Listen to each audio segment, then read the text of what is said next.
Joining us right now, Kyle. How are you, first of all, my friend? Doing very well. Just enjoying a little off day and then getting ready to go again for another week tomorrow. I want to go back with what you said to your mom. You said words mean a lot to you. So how has that played in your relationship with the coaching staff here with the Baltimore Orioles? What kind of words have they said to resonate for your career? Yeah, I think just establishing the importance of communication.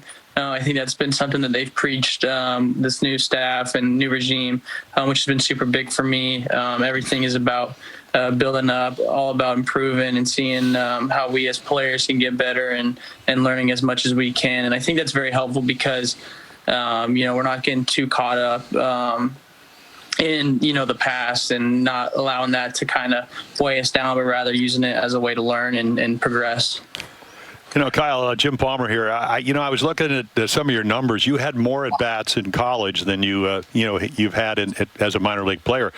Moving up to Double A. I mean, I played for Cal Ripken's dad, and he always talked about, okay, you want to have fun, you want to work hard, you want to get a little bit better when you come to the ballpark, but you also want to win. So, how are you finding Double A? Number one, you're playing on a great team, some awe-inspiring players, both pitchers and position players. What's it like to play for Double A-Bowie, and what are the challenges that you've seen?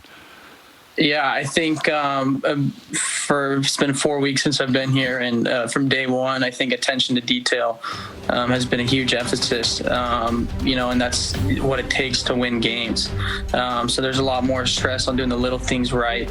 And also just learning how to act as a professional. I feel like this year in high A and in Double A, I've just I'm in my first full season, and we're about halfway through here. So I'm learning how to be a professional every day, how to show up at the field, and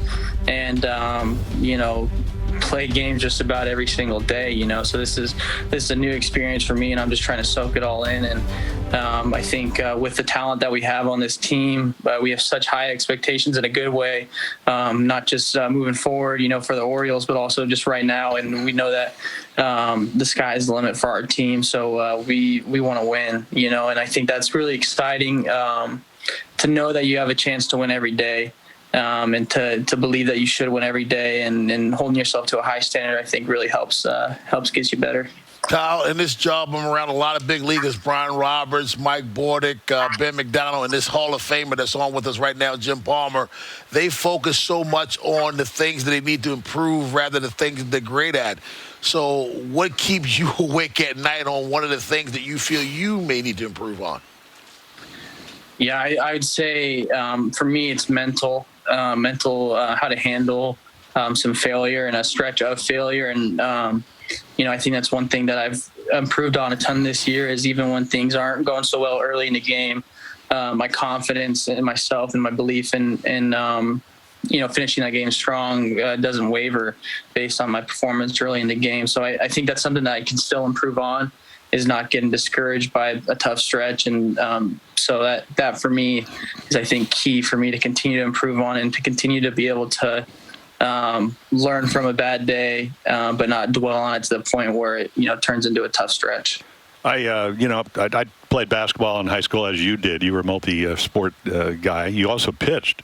I want to ask you a question. Okay, so you're in Double A. Next year you start out in Triple A, but you're so good. You're hitting about 320, and you got about 14 home runs, 55 RBIs at the All-Star break, and they call you up. And maybe late August, the Orioles have a game where it's 12-2, and they're not winning. They're losing. And they bring you in. Brandon Hyde says, Kyle, we need you to come pitch. What are we going to see? What kind of repertoire are we going to see on the mound? So back in college, it was about a low 90s arm, up to about 92. I think I have more in the tank. I've gotten stronger since then. So I think I'd be right around in that area. I'd say my secondary pitches was a curveball that was a little slower, more of a get me over, and then a splitter that when I could keep it in the zone or use it as a chase pitch, it was pretty effective. But you know what Pete Rose said about Pete Rose said about left-handers: if you're breathing and you can pitch in the big leagues. Wow, that's pretty amazing. Growing up, people always thought I was going to be a pitcher. I was always told that You know, from coaches to friends, everyone was just expecting me to be a pitcher. I was recruited to colleges more as a pitcher early on, and I always liked hitting more, and I used that kind of as motivation, and almost as a stubbornness, like, no, like, you're not taking the bat out of my hand. So I think that's been a little motivator for me. Kyle Stowers, thanks a lot, Kyle. Continued success to you. We hope to see you in Birdland sooner rather than later, my friend. Thank you very much for having me, guys. I appreciate it. Stay healthy. Absolutely.